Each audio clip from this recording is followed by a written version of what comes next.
পর্যন্ত গত ২৪ ঘন্টায় কক্সবাজারে বৃষ্টি হয়েছে ৪৩ মিলিমিটার।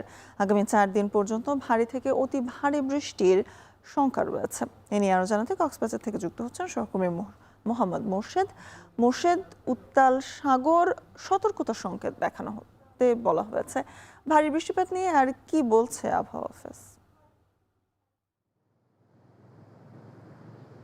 স্বর্ণা, আপনি যেমনটি বলছিলেন, কক্সবাজারে আগামী ৪ দিন পর্যন্ত ভারী থেকে অতি ভারী বৃষ্টির পূর্বাভাস দিয়েছে কক্সবাজার আবহাওয়া অধিদপ্তর। পাশাপাশি আজ সকাল থেকে কক্সবাজারের আকাশ একেবারে মেঘাচ্ছন্ন রয়েছে, যদিও বা গতকাল দুপুর থেকে মধ্যরাত পর্যন্ত মাঝারি থেকে ভারী বৃষ্টি হয়েছে, যা ৪৩ মিলিমিটার পর্যন্ত বৃষ্টিপাত রেকর্ড করা হয়েছে বলে জানিয়েছেন কক্সবাজার আবহাওয়া অধিদপ্তর। আপনারা আমার পিছনে দেখতে পাচ্ছেন এই মুহূর্তে সমুদ্র খুবই উত্তাল রয়েছে এবং উত্তাল সমুদ্রের মাঝে খুব সকাল থেকে কিছু কিছু পর্যটক আসছে, যদিও বা লাইফ গার্ডদের থেকে নির্দেশনা দেওয়া হচ্ছে, যেহেতু সতর্কতা সংকেত চলছে এখনো পর্যন্ত ৩ নম্বর সতর্কতা সংকেত বহাল রয়েছে, সেহেতু যে পর্যটকরা আসছেন তাদেরকে সমুদ্র স্নান করতে নিষেধ করছেন এবং লাইফ গার্ডরা একেবারে সজাগ রয়েছেন যাতে কোনো পর্যটক যেন সমুদ্র স্নান না করে।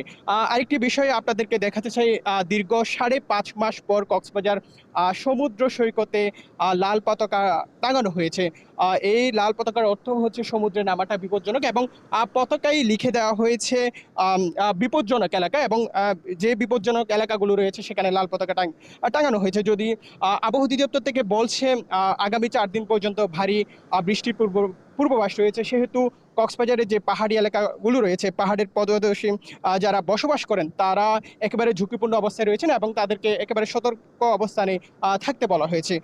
পাশাপাশি আমি যদি একটু বলিয়ে রাখি, কক্সবাজারের উকিয়া, টেকনাফ এবং রামু থেকে শুরু করে যে পাহাড়ি এলাকা, সেখানে যে মানুষগুলো রয়েছে সেগুলোকে সতর্ক অবস্থানে চলে আসার জন্য অনুরোধ জানানো হয়েছে আবহাওয়া অধিদপ্তর থেকে।